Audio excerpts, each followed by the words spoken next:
And now, Chapter 16, Deliverance of Mucukunda.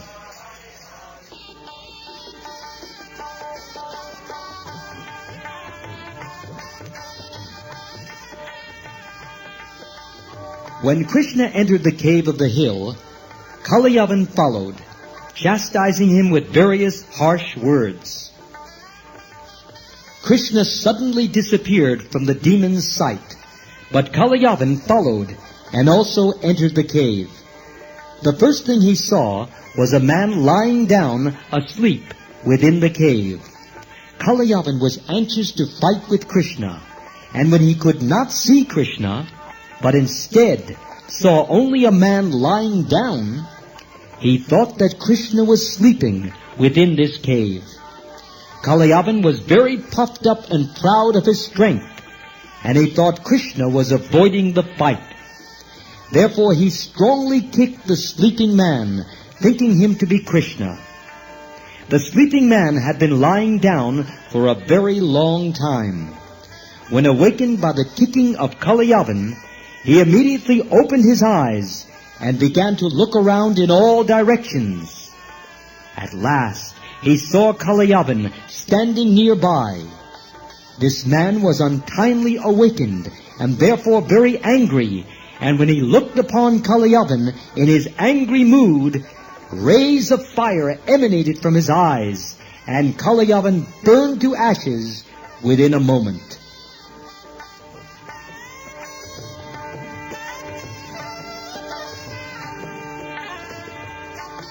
When Maharaj Parikshit heard this incident of Kalayavan's being burned to ashes, he inquired about the sleeping man from Shukdeva Goswami.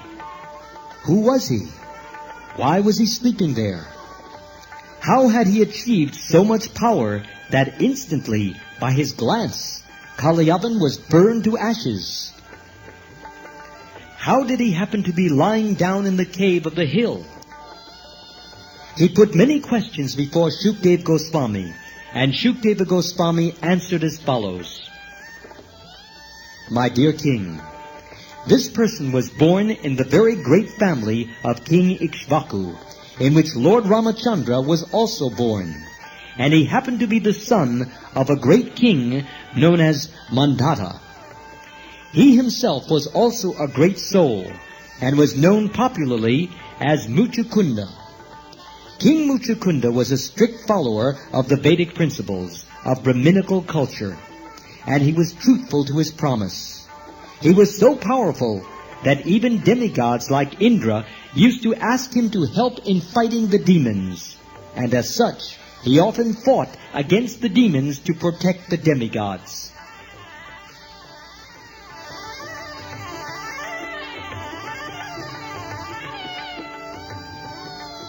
The commander-in-chief of the demigods, known as Kartikeya, was satisfied with the fighting of King Mucukunda. But once he asked that the king, having taken too much trouble in fighting the demons, retire from fighting and take rest. The commander-in-chief, Kartikeya, addressed King Mucukunda. My dear king, you have sacrificed everything for the sake of the demigods. You had a very nice kingdom, undisturbed by any kind of enemy. But you left that kingdom, neglected your opulence and possessions, and never cared for fulfillment of your personal ambitions. Due to your long absence from your kingdom, while fighting with the demons on behalf of the demigods, your queen, your children, your relatives, and your ministers have all passed away in due course of time. Time and tide wait for no living man. Now, even if you retire to your home, you will find no one living there. The influence of time is very strong. All your relatives have passed away in due course of time. Time is so strong and powerful because it is a representation of the Supreme Personality of Godhead. Time is therefore stronger than the strongest. The influence of time can effect changes in subtle things without difficulty. No one can check the process of time. As an animal tamer tames animals according to his will, time also enters things according to its own will. None can supersede the arrangement made by supreme time.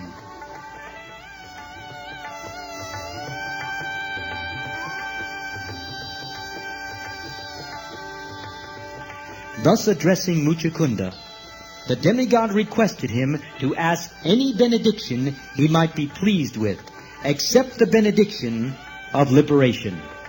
Liberation cannot be awarded by any living entity but the Supreme Personality of Godhead, Vishnu. Therefore, another name of Lord Vishnu or Krishna is Mukunda, he who can award liberation.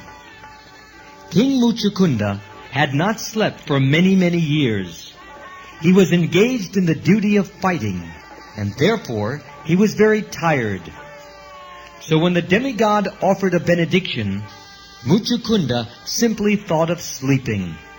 He replied as follows: "My dear Kartikeya, best of the demigods, I want to sleep now, and I want from you the following benediction. Grant me the power to burn to ashes by my mere glance anyone who tries to disturb my sleeping and awakens me untimely. Please give me this benediction." The demigod agreed, and also gave him the benediction that he would be able to take complete rest. Then King Mucukunda entered the cave of the mountain.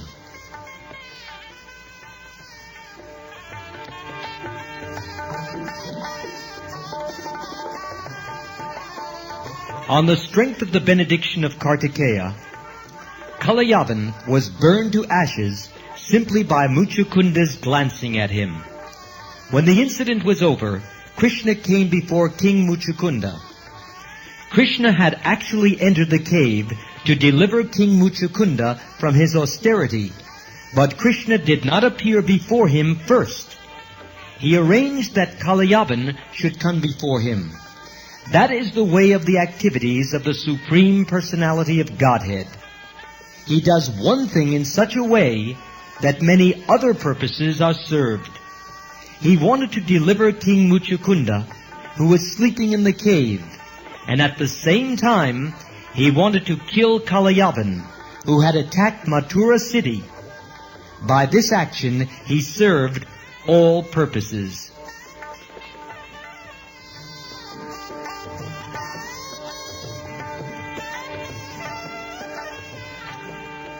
When Lord Krishna appeared before Mucukunda, the king saw him dressed in a yellow garment, his chest marked with the symbol of Srivatsa, and the Kaustuba Mani or jewel hanging around his neck. Krishna appeared before him with 4 hands as Vishnu Murti, with a garland called Vaijayanti hanging from his neck down to his knees. He looked lustrous, his face was beautifully smiling, and he had nice jeweled earrings in both his ears. Krishna appeared more beautiful than a human can conceive. Not only did he appear in this feature, but he glanced over Mucukunda with great splendor, attracting the king's mind. Although he was the Supreme Personality of Godhead, the oldest of all, he looked like a fresh young boy, and his movements were just like those of a free deer. He appeared extremely powerful. His influence and vast power are so great that every human being should be afraid of him.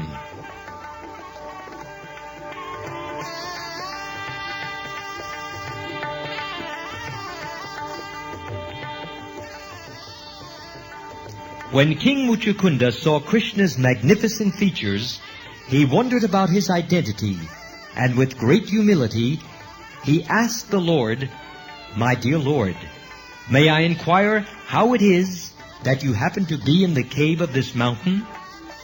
Who are you? I can see that your feet are just like soft lotus flowers. How could you walk in this forest full of thorns and hedges? I am simply surprised to see this. Are you not therefore the Supreme Personality of Godhead, the most powerful amongst the powerful? Are you not the original source of all illumination and fire?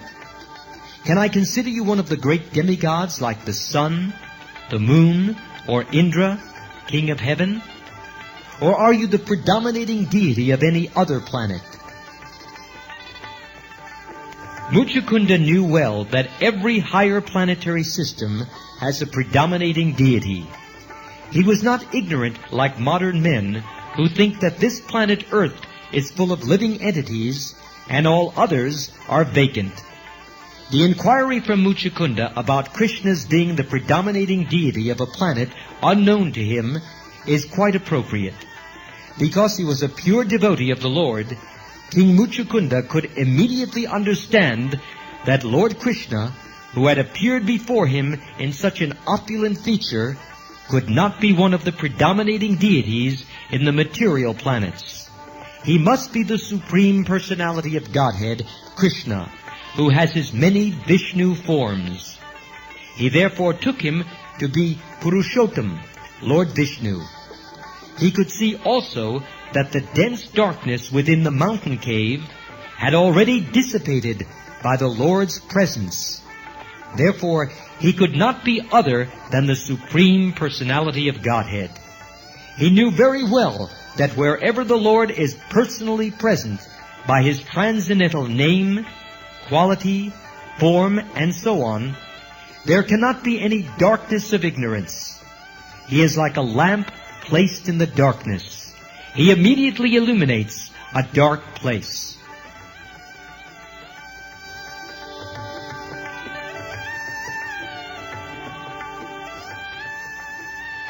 King Mucukunda was anxious to know about the identity of Lord Krishna, and therefore he said, "O best of human beings, if you think I am fit to know about your identity, kindly tell me who you are. What is your parentage? What is your occupational duty? And what is your family tradition?" King Mucukunda thought it wise, however, to identify himself to the Lord. Otherwise, he had no right to ask the Lord's identity. Etiquette is such that a person of less importance cannot ask the identity of a person of higher importance without first disclosing his own identity. King Mucukunda therefore told Lord Krishna, "My dear Lord, I must inform you of my identity. I belong to the most celebrated dynasty of King Ikshvaku. But personally, I am not as great as my forefather. My name is Mucukunda.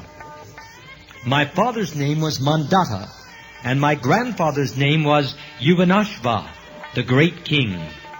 I was very much fatigued due to not resting for many thousands of years, and because of this, all my bodily limbs were slack and almost incapable of acting. To revive my energy, I was taking rest in this solitary cave, but I have been awakened by some unknown man who has forced me to wake up, although I was not willing to do so. For such an offensive act, I have burned this person to ashes simply by glancing over him. Fortunately, now I can see you in your grand and beautiful features. I think, therefore, that you are the cause of killing my enemy.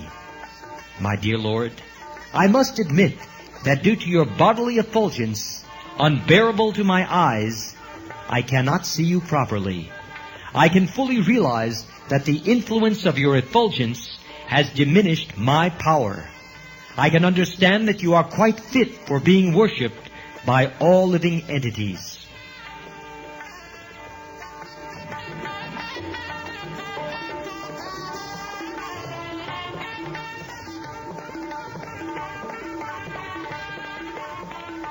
Seeing King Mucukunda anxious to know about his identity, Lord Krishna answered smilingly as follows. My dear king, it is practically impossible to tell about my birth, appearance, disappearance, and activities.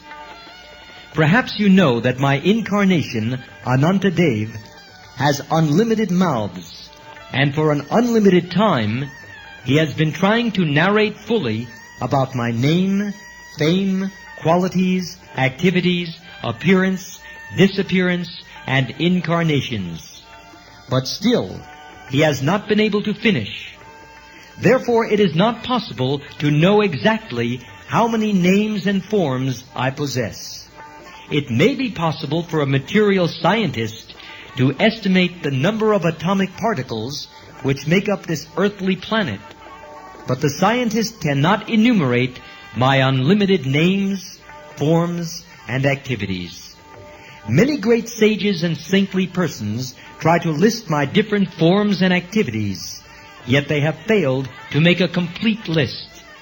But since you are so anxious to know about me, I may inform you that I have now appeared on this planet just to annihilate the demoniac principles of the people in general and re-establish the religious principles enjoined in the Vedas.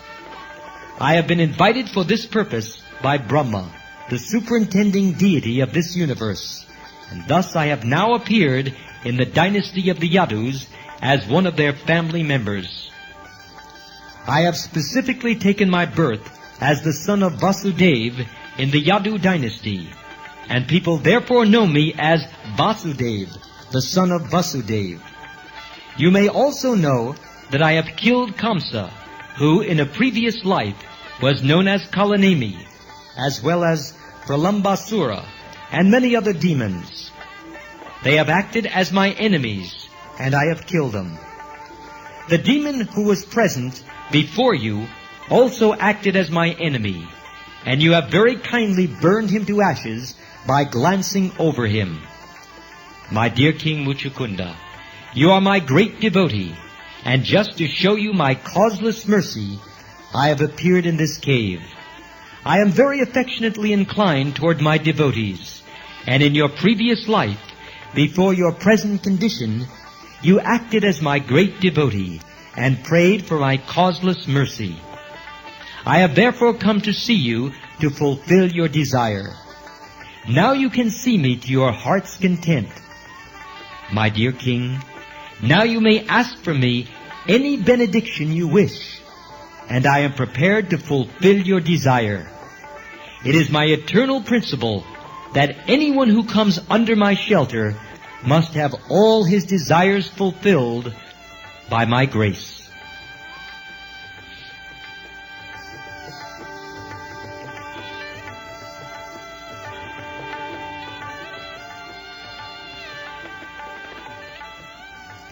When Lord Krishna ordered King Mucukunda to ask a benediction from him, the king was joyful, and he immediately remembered the prediction of Garga Muni, who had foretold long before that in the 28th millennium of Vaivasvatamanu, Lord Krishna would appear on this planet. As soon as he remembered this prediction, he began to understand that the Supreme Person, Narayan, was present before him as Lord Krishna. He immediately fell down at his lotus feet and began to pray as follows.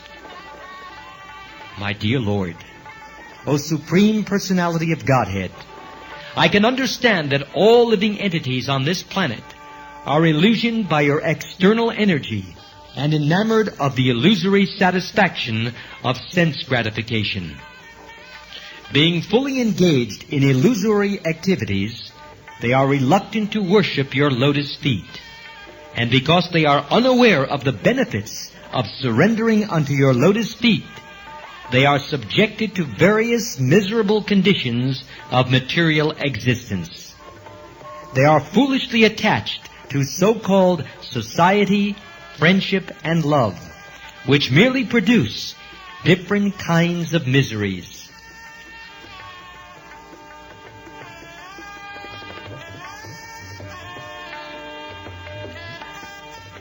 Illusioned by your external energy, everyone, both man and woman, is attached to this material existence, and all are engaged in cheating one another in a great society of the cheaters and the cheated. These foolish persons, not knowing how fortunate they are to have obtained this human form of life, are reluctant to worship your lotus feet. By the influence of your external energy, they are attached to the glare of material activities, to so-called society, friendship, and love, like dumb animals that have fallen into a dark well. The example of a dark well is given because in the fields there are many wells unused for years and covered over by grass, and poor animals, not knowing of them, fall into them, and unless rescued, they die. Being captivated by a few blades of grass, the animals fall into a dark well and meet death. Similarly, foolish persons, without knowing the importance of the human form of life, spoil it simply for sense gratification and die without any useful purpose.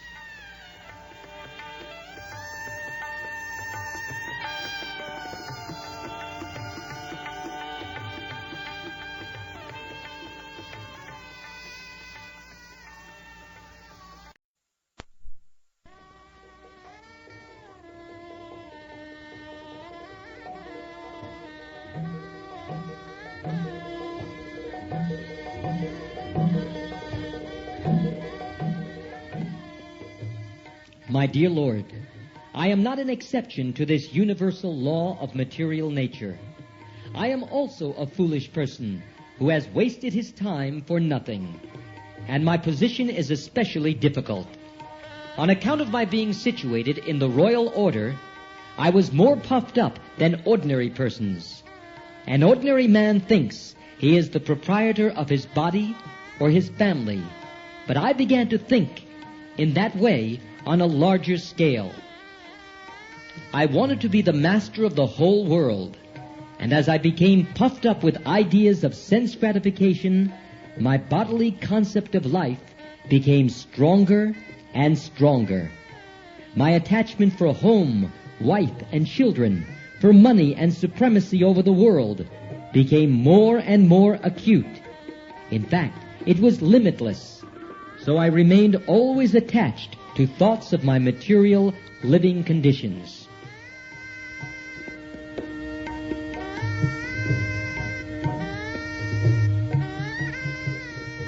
Therefore, my dear Lord, I wasted so much of my valuable lifetime with no benefit.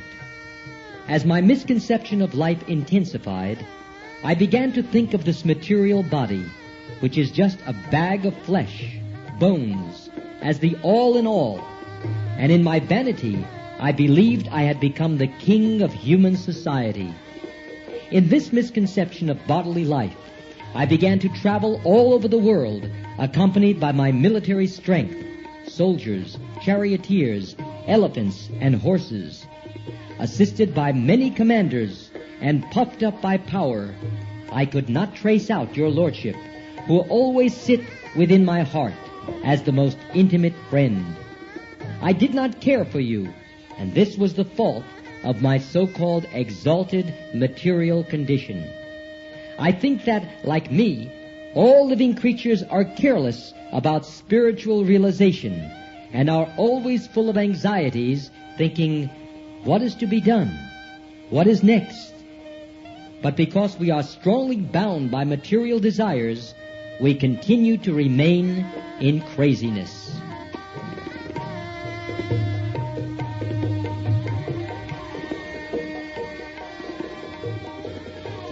Yet in spite of our being so absorbed in material thought, inevitable time, which is only a form of yourself, is always careful about its duty, and as soon as the allotted time is over, your lordship immediately ends all the activities of our material dreams.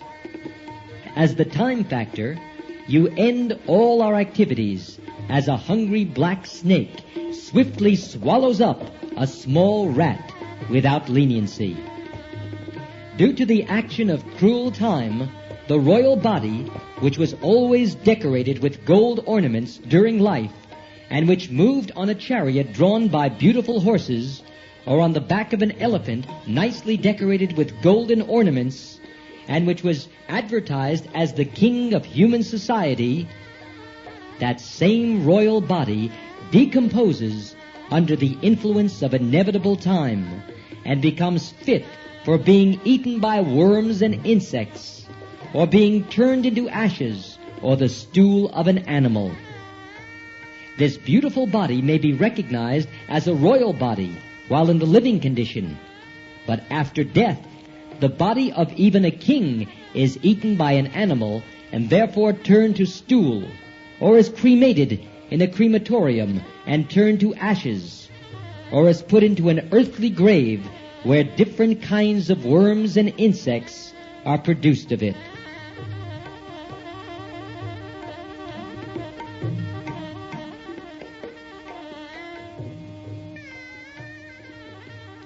My dear Lord, we come under the full control of this inevitable time, not only after death, but also in a different way while living.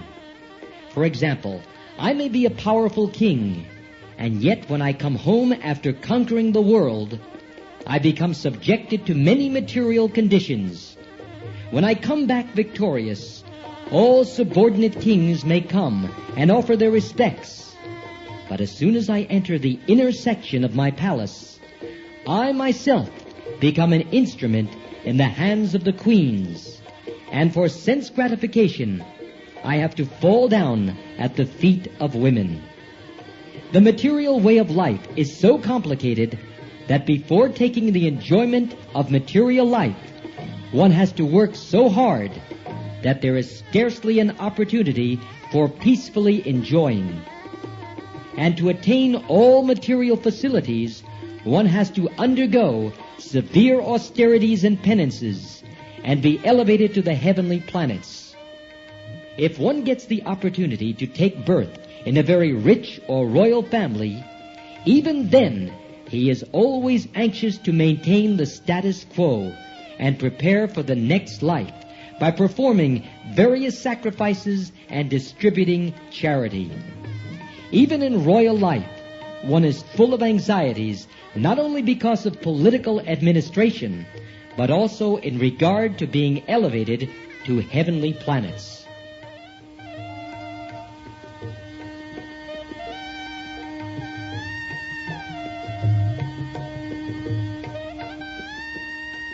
It is therefore very difficult to get out of material entanglement. But if one is somehow or other favored by you, by your mercy alone, he is given the opportunity to associate with a pure devotee. That is the beginning of liberation from the entanglement of material, conditional life. My dear Lord, only by the association of pure devotees is one able to approach your Lordship, who are the controller of both the material and spiritual existences. You are the supreme goal of all pure devotees, and by association with pure devotees, one can develop his dormant love for you. Therefore, development of Krishna consciousness in the association of pure devotees is the cause of liberation from this material entanglement.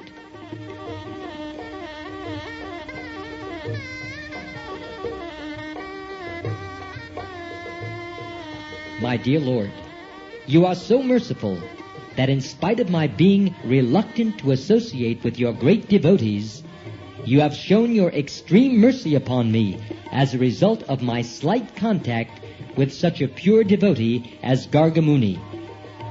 By your causeless mercy only have I lost all my material opulences, my kingdom, and my family. I do not think I could have gotten rid of all these entanglements without your causeless mercy. Kings and emperors sometimes accept a life of austerity to forget their royal life. But by your special, causeless mercy, I have already been bereft of royalty. Other kings exert themselves to get free from attachment to kingdom and family by accepting the hardships of renunciation. But by your mercy, I do not need to become a mendicant or to practice renunciation.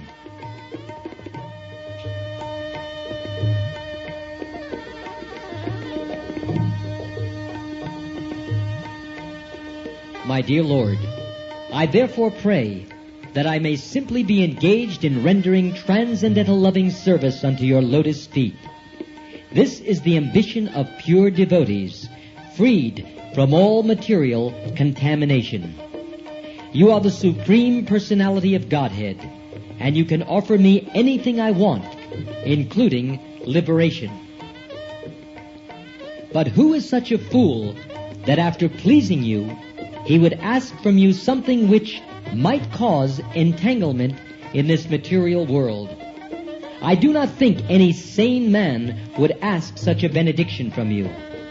I therefore surrender unto you because you are the Supreme Personality of Godhead. You are the Supersoul living in everyone's heart, and you are the impersonal Brahman effulgence. Moreover, you are also this material world, because this material world is only the manifestation of your external energy. Therefore, from any angle of vision, you are the supreme shelter for everyone. Whether on the material plane or the spiritual plane, everyone must take shelter under your lotus feet. I therefore submit unto you, my Lord. For many, many births I have been suffering from the threefold miseries of this material existence, and I am now tired of it. I have been impelled only by my senses, and I was never satisfied. I therefore take shelter of your lotus feet, which are the source of all peaceful life, and which can eradicate all lamentation caused by material contamination. My dear Lord, you are the Supersoul of everyone, and you can understand everything. Now I am free from all contamination of material desire. I do not wish to enjoy this material world, nor do I wish to take advantage of merging into your spiritual effulgence, nor do I wish to meditate upon your localized aspect of Paramatma, for I know that simply by taking shelter of you, I shall become completely peaceful and undisturbed.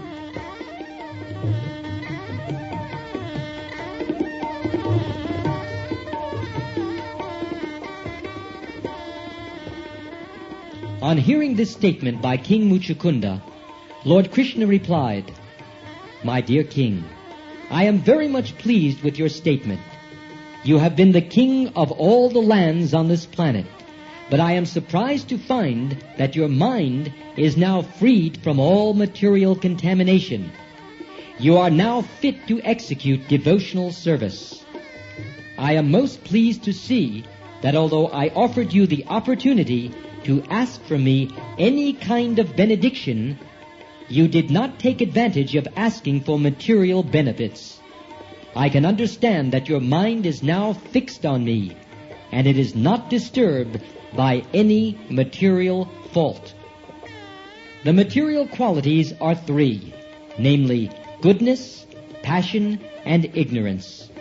When one is placed in the mixed material qualities of passion and ignorance, various kinds of dirtiness and lusty desires impel him to try to find comfort in this material world.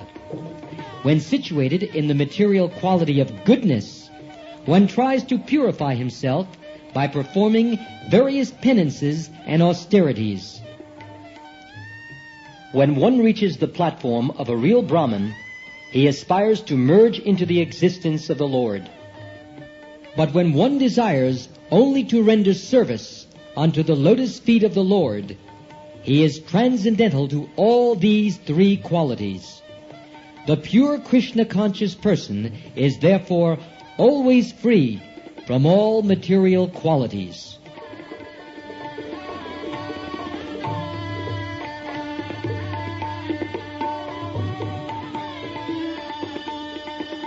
My dear King, I offer to give you any kind of benediction just to test how much you have advanced in devotional service. Now I can see that you are on the platform of the pure devotees, for your mind is not disturbed by any greedy or lusty desires of this material world. The yogis who try to elevate themselves by controlling the senses and who meditate upon me by practicing the breathing exercises of pranayam are not so thoroughly freed from material desires. It has been seen in several cases that as soon as there is allurement, such yogis again come down to the material platform. The vivid example verifying this statement is Vishvamitra Muni. Vishvamitra Muni was a great yogi who practiced pranayam, a breathing exercise. But when he was visited by Menaka, a society woman of the heavenly planet, he lost all control and begot in her a daughter named Shakuntala. But the pure devotee Haridas Thakur was never disturbed, even when all such allurements were offered by prostitutes.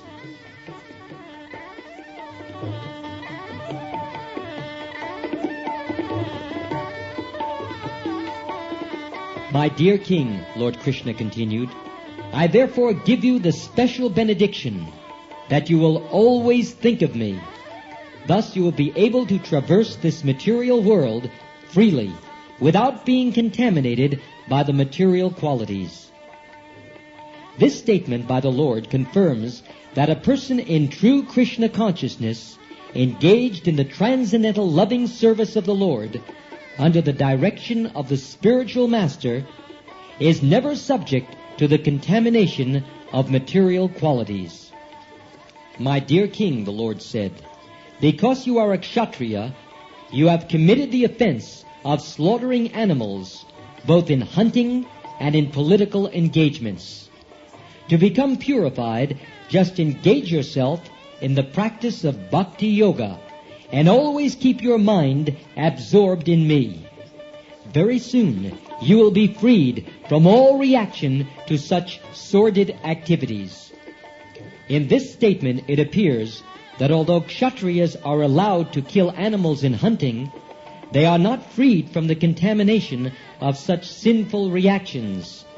Therefore it does not matter whether one is a Kshatriya, Vaishya, or Brahmin.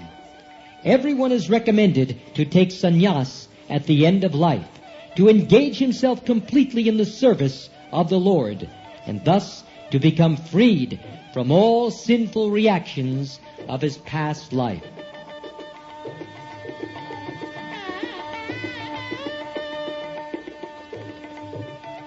The Lord then assured King Mucukunda, in your next life, you will take your birth as a first-class Vaishnav, the best of Brahmins, and in that life, your only business will be to engage yourself in my transcendental service. The Vaishnav is the first-class Brahmin, because one who has not acquired the qualification of a bona fide Brahmin cannot come to the platform of a Vaishnav. When one becomes a Vaishnav, he is completely engaged in welfare activities for all living entities. The highest welfare activity for living entities is the preaching of Krishna consciousness. It is stated herein that those who are specifically favored by the Lord can become absolutely Krishna conscious and be engaged in the work of preaching the Vaishnava philosophy. Thus ends the Bhaktivedanta purport of the second volume, 16th chapter of Krsna, Deliverance of Mucukunda.